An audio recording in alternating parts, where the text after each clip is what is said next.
Hi, good morning and good afternoon, everyone, and welcome to the Connection Conference. We are excited to get started with our first session here. In just a minute, we have Dr. Angel Perez from NACAC joining us for a great discussion that we're excited to have kick off the entire event.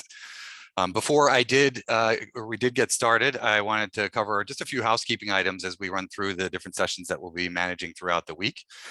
First, all of our sessions are being recorded, so know that as you're watching any and or unable to attend any, we will be recording these sessions and providing them to registrants and attendees afterwards. All attendees are on mute and off camera, just as an FYI. There is a chat function that you are able to use, but we are going to be managing the Q&A function for you all as part of this discussion and this session.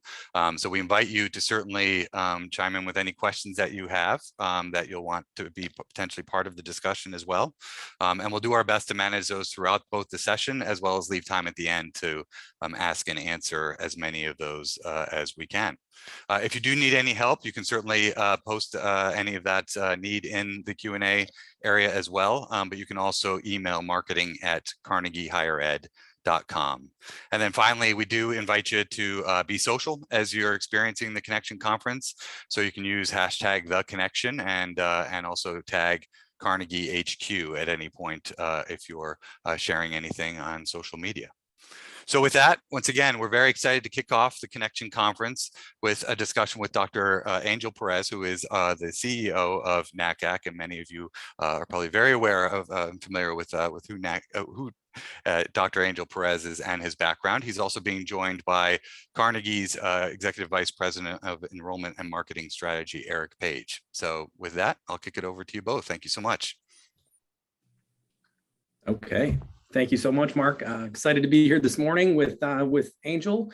I think context is very important to an event like this, and we've got great sessions over the next 3 days where we invite you all to kind of stop in and stop out and join us for a great couple of days of learning. And I think Dr. Perez is going to do a great job of laying down some context for where we're at with all of this, mid-summer 2022. So, Angel, great to see you.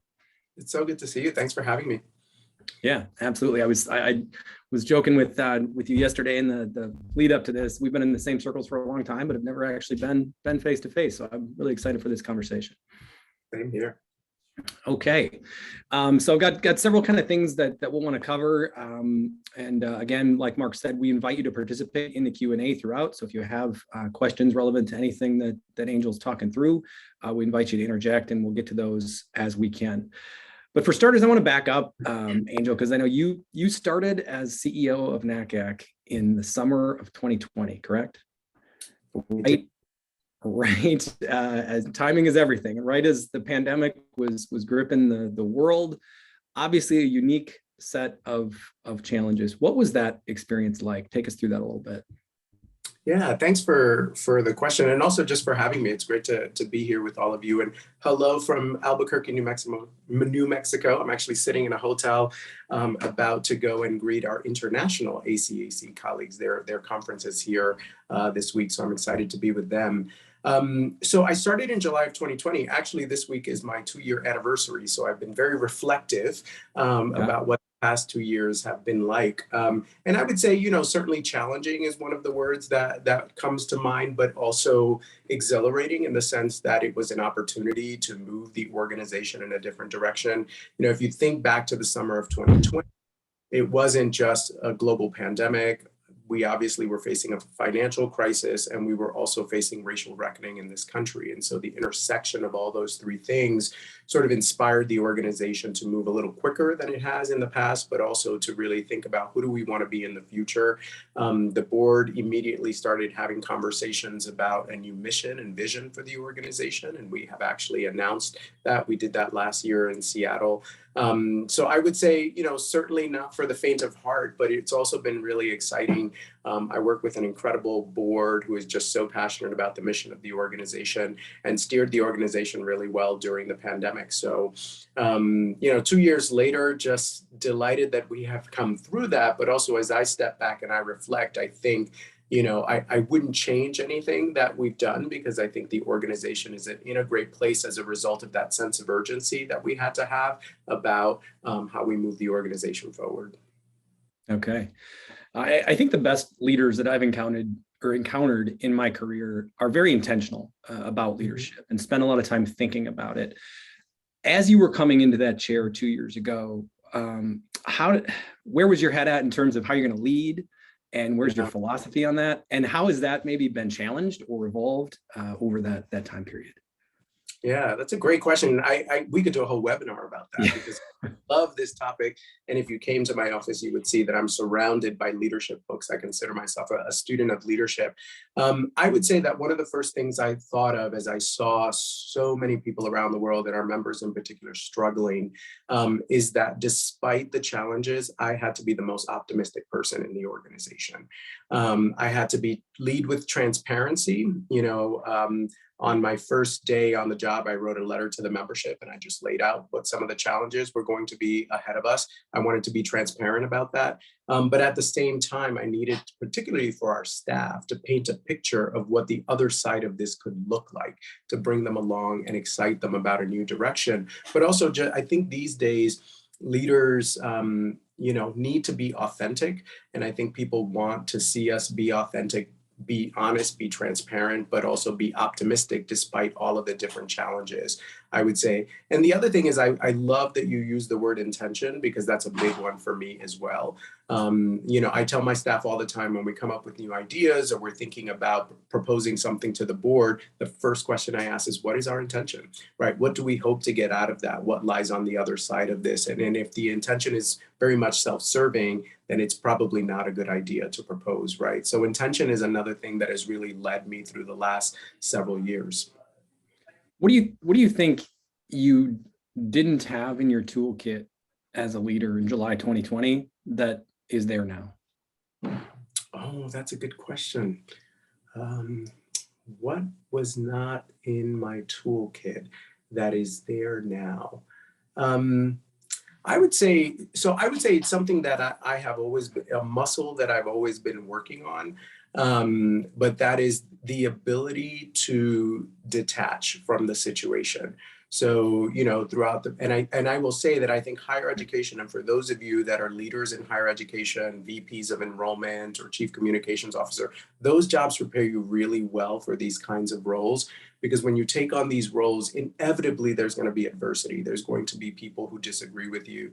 And if you work in a shared governance system, which most of you on the Zoom do, but also NACAC is a shared governance system, it's really difficult to navigate these organizations because you have lots of people who believe the organization should be doing and going in very, very different directions. So how do you bring people together? And sometimes it can get very heated. And I think the muscle that I have really honed here, and I started honing it in higher education, but it's really been worked a lot harder here at NACAC, is really detaching from the situation and looking at it, not taking it personally, but also just looking at it, you represent a role, and also you want to try to get as many opinions as possible on any situation that you have. But using that muscle of detachment, I think, is even more important today when it just seems like every issue that we take on is so high stakes. Okay. One more question looking back, as you think about the challenges of the past 2 years, what do you think the biggest challenges were, or the biggest challenge maybe for you, for the organization of NACAC? And I'm curious, maybe specifically thinking about keeping the stakeholders, the membership engaged through what was a time where everybody was being pulled in a lot of different directions to keep things moving on their campuses. Yeah, I think that's a good point. I think one of the things that we were worried about was, one, will we keep our members, right? I think oftentimes in higher education, when the going gets tough, memberships is one of the first things that might get cut. And universities were going through a really, really tough time. So one of the questions we asked ourselves is, how do we show the value proposition of the organization? How do we show our members how we can support them? And we had some really, really good conversations, and I'm proud of the team and the board who said, we need to be ahead of our members. We need to anticipate what their challenges are going to be, what they're dealing with on their campuses, so that we can be part of the solution. And as a result, we've been able to keep our members. As a result of a membership model change, we've also grown. We used to be 14,000 members. We're now 26,000 members, which is exciting and complicated all at the the same time. But I would say that was a big challenge. I think, most organizations were struggling with finances and looking at, their financial model, and especially with associations. Most associations, a big portion of their revenue comes from in-person programming, right? And so we had to deal with that and think about what are new revenue streams and new revenue sources. So we were having very similar conversations that our members in higher education were having as well. So those were some of the biggies. Eric, I just thought of something else that I'd love. I apologize for going back to your last question, but this one was so important to me. I'd love to share it with everyone. Yeah. You asked about a tool that I have now that I didn't have before, and that is I have honed the art of saying no. And I am really bad at that. I'm the first one to admit it, because I want to help everyone, and I want to say yes to every event, and I want to be everywhere. And while I'm still trying to get better at it, I've gotten much better at it, because I think in this role, there's lots of people who want your time, but you need to protect your time in order to focus on the things that are important. And a mentor of mine said this to me when I was young. He said, when you're young, your success depends on saying yes to everything, right? Volunteer for that committee, do that piece. But as you move up in your career, your success is dependent upon you saying no, so that you can focus on the things that really matter. So for me, I actually have a sign, Steve Jobs said this, on my desk to remind myself that if I say no, I can actually focus on the things that are important. Well, I'll reiterate, we appreciate you saying yes to this on a day I know you're in Albuquerque. I'm delighted to say yes to this. As you think about I think your conversation around the membership of NACAC and how that plays into the shifting in the industry. So many people I talk to across the country are having challenges keeping their teams staffed right now with the Great Resignation and young professionals moving on to things and working remotely, and just that whole shift. What is your message? What is NACAC's message to young professionals, young counselors, young high school counselors who are looking ahead at their careers, and how can NACAC maybe better engage those folks to keep them progressing? Yeah, I love the question, and it's because it's been top of mind for me. And actually, I recorded a podcast. You can find it on our website. We have a NACAC podcast network called Next Generation Admission Professionals. And I interviewed our Rising Star Award winners at NACAC, who were two young professionals on the admission side and the high school side. And partly because I wanted to know, what is it that the next generation is thinking in terms of what they're looking for from their employers, what brings them joy and meaning. And for those who are leaving, why are they leaving, right? And so we have really been doing a lot of work on that front. The other piece is that we really are going all in on supporting the next generation of professionals. So we're actually going to start doing events. I did virtual happy hours during the pandemic with next generation professionals, just to listen, like, so what are you thinking about? Why are you thinking about leaving? Or why do you want to stay? We're now going to start doing these in person around the country to get people together, because one of the things that we hear from the younger professionals often is they don't get that kind of networking opportunities until they're a little later in their career. A lot of them don't get to come to NACAC for budget reasons, right?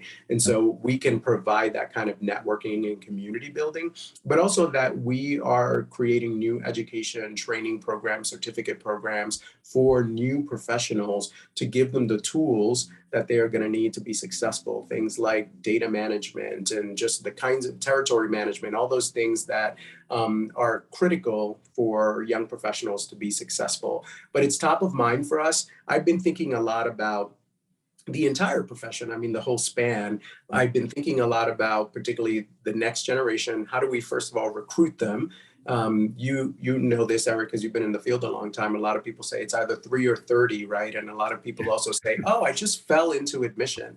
What if that wasn't the story we were telling in the future? What if the story was, oh, I was a tour guide on my campus and my director of admission tapped me on the shoulder and I went and did this thing called a NACAC fellowship and they taught me all about this interesting profession and then I decided to join, right? That's the vision where we want to head in terms of even tapping the next generation while they are in college to try to get them into the pipeline and also to diversify the profession, which is really important for us.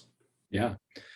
All right, shifting gears a little bit to the next set of questions. I know you had a whole career on the campus side of the desk prior to your role as CEO of NACAC. So you've got a good lens on just the industry, from academia to student affairs, to the pre-college process. How would you characterize the state of higher education right now in this moment? Yeah, I've shared this quote with a couple of other audiences. I will share the literature quote because it really does, I think, represent where we are. For some, it was the best of times, and for others, it was the worst of times. Because you really can't paint a broad brush. I think there are institutions that are absolutely thriving, right? Now, those institutions happen to be much better resourced. They happen to be have much more history in this country, so on and so forth. And then there's institutions that are really struggling. I actually interviewed last week. I was in Portland, Oregon, and we ran our Leadership Institute for our affiliate presidents. And I interviewed on stage 2 university presidents, and I asked them a little bit about this particular question. And one of the things that they talked about was the fact that it's so difficult to be in higher education right now, not just because of the challenges that I know many of you who are on this program know, like enrollment and the demographic cliff and the diversification of the student body, so on and so forth. But there's an entire entity outside of higher education that is spreading a narrative against higher education, right? And so we're not just dealing with our internal struggles as a higher education community, but we're also dealing with politicians and other powers that be who are saying, well, maybe you don't need to go to college, right? Or college is too expensive. You should take another route. And so it's fascinating because it always feels like a struggle now that we're struggling to move higher education forward, but also that we're struggling with the value proposition. And we're also struggling to help people understand that higher education is valuable. It is a public good. Those that get educated tend to live better lives, so on and so forth. And so I think we're in a tough place, but also I did think it was really important to mention that there are some institutions that are really thriving. The last thing I'll mention, because I talk to a lot of reporters, as you know, and I'm always reminding them, like, could you please stop writing about doom and gloom, because there's actually great things that are happening in higher education. And so I try to use my platform, for positivity and to remind people of good things. And I have the joy of speaking to NACAC members all over the country and the world who tell me about all these creative, innovative, exciting things that they're doing on their campuses. So I would also say there's a lot of good happening. We just need to do a better job of telling that story. Do you think that, I mean, I know it's a hugely complex set of issues when you say there are struggles and things, but do you think a lot of it is a PR issue with that a lot of those good stories and good things happening across higher education aren't amplified enough? I wouldn't say it's like the main issue, but I struggle with the fact that those stories are not amplified, and it's not the fault of the institutions or the members who are doing the good work. It is the media who's not helping us out, right? And we had a wonderful panel at the last NACAC conference in Seattle with Teresa Watanabe from the LA Times, and we had others represented. And one of the things that Teresa said was that the LA Times is going very deep on college admission stories because those are the ones that get the most clicks, and the ones that are negative tend to get even more clicks. And so, it's difficult because also newspaper reporters and media reporters report to a higher entity, right, who want to make sure that you are writing stories that have more interest. I also know that newspapers like the Wall Street Journal, they cater to a particular audience, right? And so they're going to cover the more highly selective institutions, because one of the things I always try to push back on with reporters as well is, could you please not just cover Harvard, Princeton, and Yale? Like, there is a vast array of institutions across the country. I have not been successful, Eric, but I'm going to keep saying it to the media. So I do think part of it is that amplification. And again, I try to use my platform to do that. But the more that we can all strategize, and I know that there's communications professionals here, but the more that we can try to get those stories out there, it negates some of the negativity that's out there. Because if you open up Inside Higher Ed or the Chronicle or anything today, you would assume nothing positive is happening in higher education, and there's so many wonderful things that are taking place. Yeah, I guess I shouldn't have been, but I was amazed when that movie came out on Netflix about the admissions scandal, how many people pinged me and were like, oh, is this what it's like in what you're working? Yes, Like, oh, it's come on. not. No. Yeah. Yeah. So as you think about, and you've alluded to some of this earlier, but you think about NACAC's role in all of this, if you had to list maybe the top 3 or 4 priorities for you, for the organization, as you look at the next 2 or 3 years, what would those be, and what's the path you're setting things on to achieve them? Yeah, that's a tough question because we have a lot of priorities, but I'll share a few. I think advocacy has always been important, but we are facing some very difficult challenges in the years ahead, including a big Supreme Court case that is going to determine whether or not race can be used in college admission. And so we are working on a Supreme Court brief, an amicus brief, but we're also doing a lot more work to try to influence policy, not just at the federal level. We do that because we're in Washington, D.C., but really with the state level. So for example, I was invited to speak to the Pennsylvania Board of Higher Education to advocate for more funding for marginalized students in the state of Pennsylvania. So we're doing so much more work at the state level as well, because we think one of the things we've realized is a lot of education policy is not made at the federal level. It's actually made at the state level. So working with our affiliate partners, doing a lot of advocacy there. The other piece is, and I talked to you a little bit about that, we are going all in on supporting the professionals who do the work, and not just thinking about the younger generation, which we just spoke about, but also how do we cultivate the next generation of leaders. I think everyone can probably agree with the fact that being a dean and VP of enrollment is an extremely challenging job these days. It's not getting any easier, and I don't hear the word joy a lot anymore. And so how do we make sure that we prepare the next generation so they have the skills and the tools and the coping mechanisms and the support networks that I think NACAC can provide to move them into those roles? Because I do think good leadership is necessary. If we're going to move the needle on access in this country, we need good leaders in those seats. And we're doing all kinds of redesigns of different programs. Like we are actually working with a design thinking firm. My team's actually doing this today in DC with some of our members on redesigning the college fairs. They might not even be called college fairs in the future. We're starting with the question, how do you connect students to colleges today, right? And create a meaningful program that's going to work both for institutions, but also for students and families. So lots of different things. Obviously, DEI is top of the agenda for us. We want to take the work of the Lumina report. If you haven't read Toward a More Equitable Admission, it is on our website. It's a Lumina funded report that we put out. And now what we want to do is start deconstructing it and putting it into action. So a perfect example I'll give you is that we are hosting, thanks again to the Lumina Foundation who helped fund this, the first ever event, senior leaders event in March next year in Chicago, where we are going to bring university presidents with their VPs of enrollment, their board chairs and their CFOs together to have the very difficult conversation of how do we ensure that we are meeting our revenue goals and our diversity goals and ensure that those two things are not mutually exclusive. And so they will all leave with a plan for their institutions, and we'll hopefully use that as a national model as well. So trying to also, influence the leaders who are making those decisions is a big part of our goal. Okay, you in that answer actually sort of seeded my next 2 questions. So one thing the pandemic did, I know a lot of folks talk about it accelerating the variables that were already at play in higher education. Demographic cliff, we come out of this and all of a sudden the class of 2026 is coming into high school, and what that means for the industry.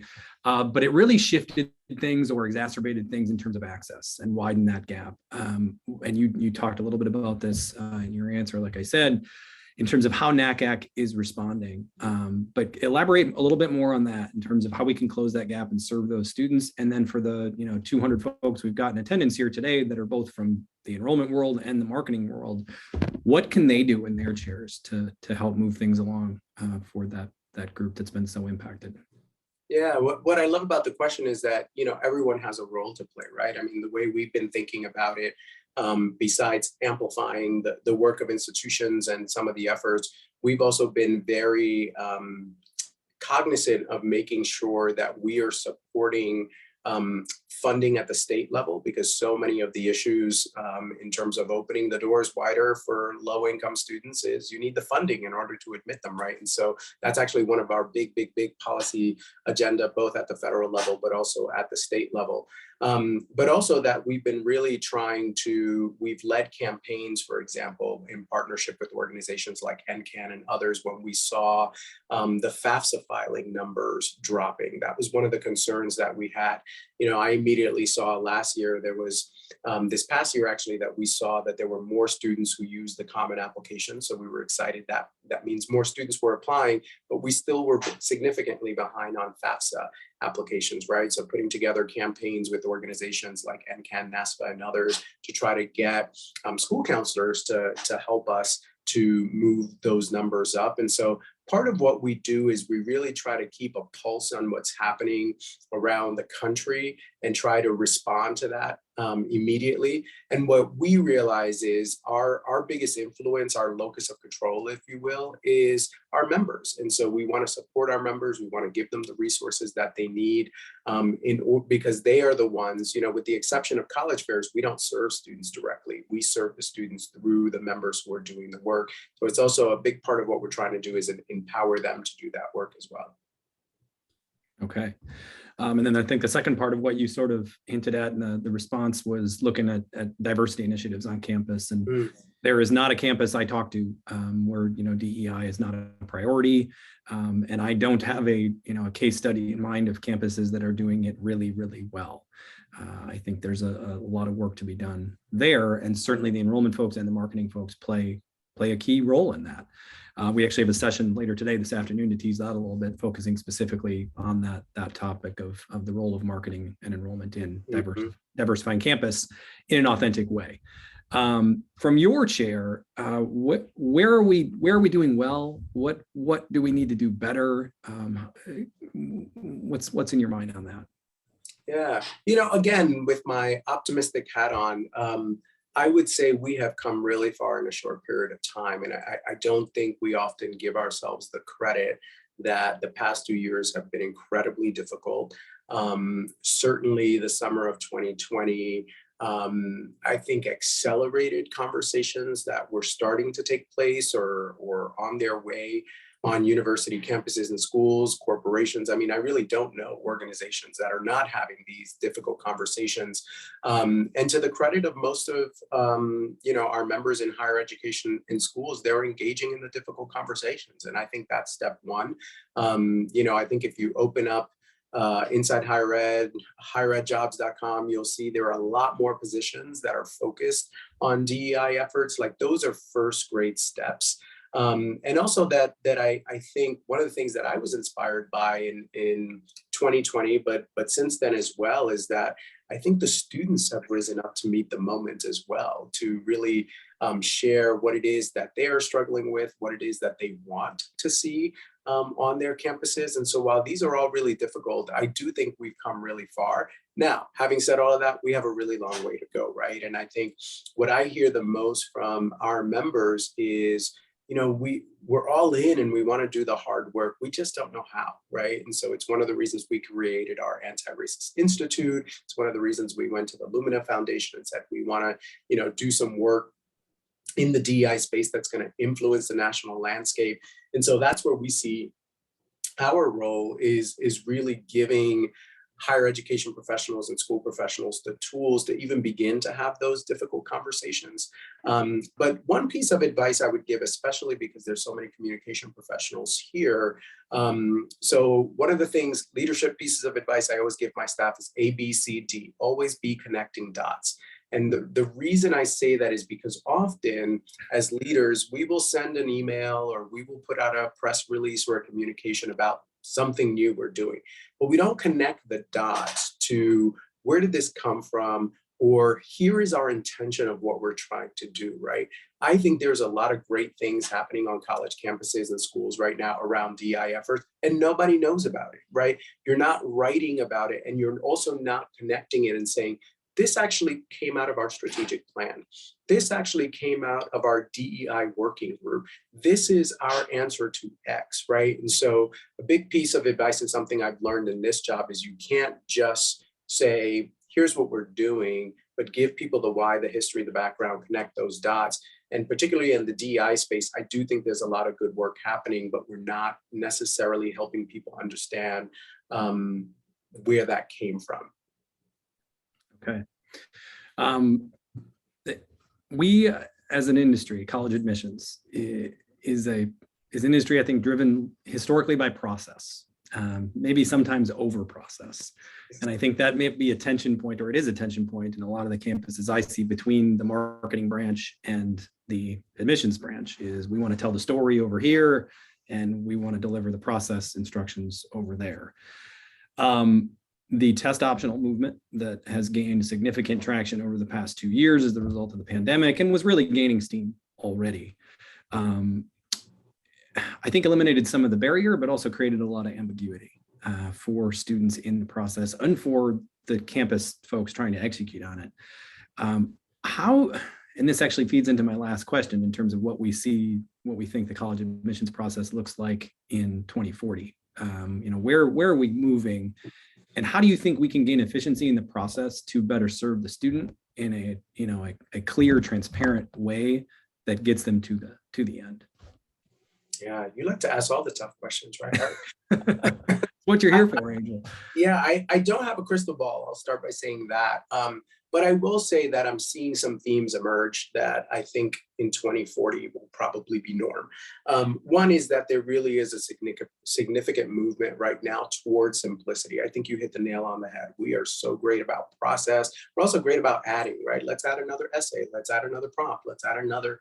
But, I'm hearing more and more admission professionals pulling back on that and saying, like, why are we adding that? What's the value added? Also, what is the impact that this has on students? I think for a long time, we weren't really having the tough conversation of what is the implication of me as an individual institution asking for all these different things. What does that do to our students? And so I do think there's a movement towards simplifying the process, also because all of the data shows that the more complicated your process, FAFSA being perfect example number one, the fewer students actually complete, right? And so if we can figure out a way as institutions to have a conversation about what do we really, really need to make good decisions about which students can do the work here and be successful without, I would even say throw it all away and start all over again. I start with that question and then build it from there. I've also been really inspired by some interesting new movements. There was an article yesterday in the Inside Higher Ed about an organization called Concourse, and they are actually working with students where students go in, they put all their information, and basically colleges go to them. So it's almost like reversing the process. And I think that's a really interesting, trend that is slowly growing. Will that become the norm? I don't know, but I do think there's probably going to be a space in the higher education landscape for flipping the model on its head, and for colleges going to find students versus students saying, here's all my information, that by, for example, filling out one application, you're saying to institutions, I'm raising my hand, and then you might come and give me an offer. So I am seeing also a potential reversal of the process. And the one thing that I don't know what that will look like, but I hope all institutions will be thinking about as we move towards 2040 is, the nation will be a majority minority nation in terms of the students that are going to be coming up through the pipeline. Certainly the fastest growing population right now is first generation low income students. And so the question will be also, how do we transform this entire process with those students in mind, knowing that they will be the majority and that we have to be ready to meet them where they are, not have them transform themselves into a process that we have created and really held for so many years. It really is time for change. Yeah, I am struck all the time at how little parents of high school students, early high school, really know about the college search process coming into it, even those that are not first generation, just because it has evolved over the past 20, 25 years in terms of what's important, what they need to be considering, the true options that are before them. What would your message be if you're sitting across the desk, back in your counselor days, to the parent of a prospective student who's starting that college search process? What do you say to them in terms of what's important, things they should be considering, and how to navigate this journey? Yeah, I mean, I think a lot of us can agree on this, that we want parents to have a really open mind about the fact that there are so many different kinds of institutions. I think all of us, probably because we've been in this field for a long time, can now say, I say this all the time, like, I love where I went to undergrad, loved it. But I realized I could have probably been happy at hundreds of schools across the country and gotten a wonderful education, right? And so keeping that open mind and really allowing your student to drive the process, allowing your student to really ask a lot of questions about who they want to be, the things that they're passionate about, and let them sort of drive the process. And then the other piece that of advice that I give these days, because you can't not have this conversation, is the finances, and that it's really important to have a conversation probably earlier rather than later with your students and your children about, here is what we can afford, here is what we are willing to pay. Let's try to create a list of institutions that are not only good fits philosophically for the student, but that also are diverse in potential financial commitment, right? So that that when those financial aid offers are coming through, you have a set of diverse offers to choose from. That one has sort of risen to the top for me, because as I talk to actually friends who now have children going through this process, the finances is moving to, fit is always there, but finances now seems to be almost a very close number two, if not moved to number one, given how expensive higher education is right now. Yeah, it's interesting. We've got a couple of questions in the chat and Q&A. And again, I encourage y'all, we've got about 5 or 6 minutes left. We would love to entertain anything that you would love to, or like to hear Dr. Perez answer in there. First question, what role, responsibility does higher ed have to help K-12 prepare underserved students to be academically prepared and successful when they get to college? Yeah, I think that's a great question. And I've always felt like higher ed definitely should and could play a role. I've always felt that institutions of higher education should try to influence their local areas, right? And so I've always worked at, even though I've worked at small institutions, we were always involved in the local school districts. We were always involved in, the cultivation of teachers or counselors, or even just bringing students locally to get a sense of what a day in the life is like. So the more that every institution can play a role at their local level, I think the better. I do think it's the future. If I go back to your 2040 question, my hope is that the future is that there's a little less of a divide between that K through 12 and higher ed, that there's more of a seamless transition, and that we're able to follow the student in this country from literally the moment they step onto a kindergarten campus to the moment they leave college and university. We don't do that very well right now. So the more we can partner in those ways, the better the student will be. Next question, a little bit lighter, back to the first question, actually, about your leadership philosophy. Any good books on your leadership reading list that you want to recommend to folks in the audience today? Yes. So if you're starting a new job, and who knows, some of you in the audience may have gotten this book from me. I love the book, The First 90 Days. If you're starting a new leadership role, it's a great sort of guide on what should you be doing, thinking about, modeling, creating in your first 90 days on the job. I'm also a huge fan. I don't think he necessarily meant to write it as a leadership book, but it really is a study on leadership.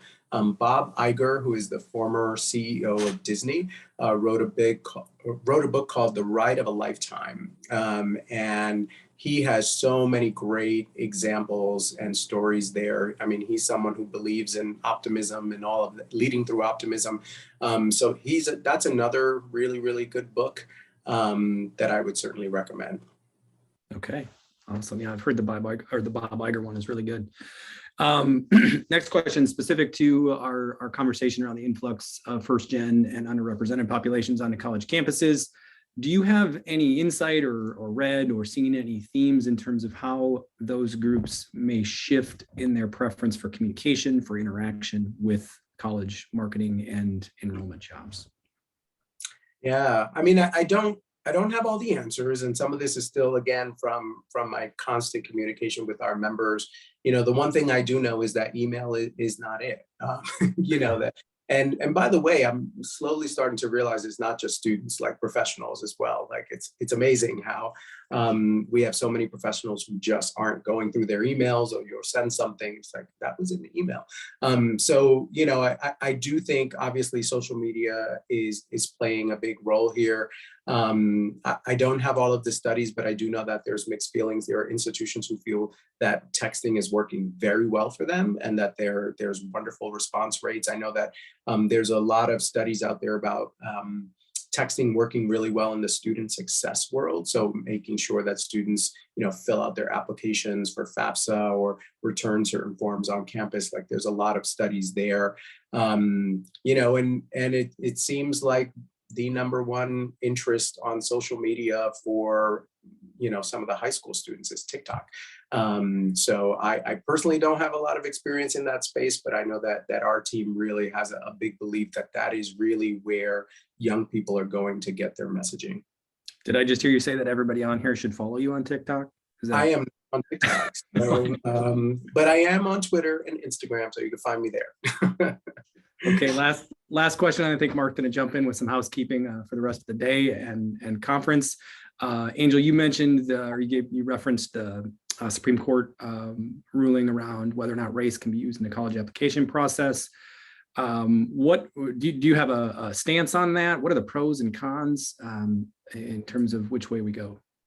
Yeah, no, we will be taking a very strong stance that we would like our admission officers to continue to be able to use race in college admission. I think if the last several years have taught us anything, is that we are nowhere near where we need to be as a nation in terms of diversity, in terms of representation. But, you know, one of the, and I know we only have a minute, but I'll say this, one of the arguments that I've really been hearing a lot from college presidents, which resonates deeply with me, is that for most young people in this country, the first time that they really, truly have to engage people of difference is when they leave their communities and get onto a college campus. If we do not have the flexibility to purposefully diversify those college campuses, I worry about a deeply divided nation already. What will that do if we don't have those social interactions on campus? So we are going to take a very strong stance in that favor. Okay. Well, thank you, Angel, so much for joining us today. Thanks to all those who attended. Mark, I will pass the mic back to you. Thank you so much. And thank you, Angel, for such a great and valuable discussion. We appreciate your time. We appreciate you joining us here for this. And thank you all, excuse me, to all that attended as well. We've got a great week lined up for the remainder of the Connection Conference and a great day still remaining today. Next up, actually at 1 o'clock Eastern time is a session and panel discussion with several members of NACAC on the current landscape in graduate enrollment management. So we certainly invite you to join that. And once again, we will be happy for you to take a look at the agenda and add any sessions to your calendar on the hub page, as well as email us with any help or assistance that you need at marketing@carnegiehighered.com. So thank you so much for joining us for this session, and we look forward to seeing you at many more that we'll have the remainder of this week. Thank you.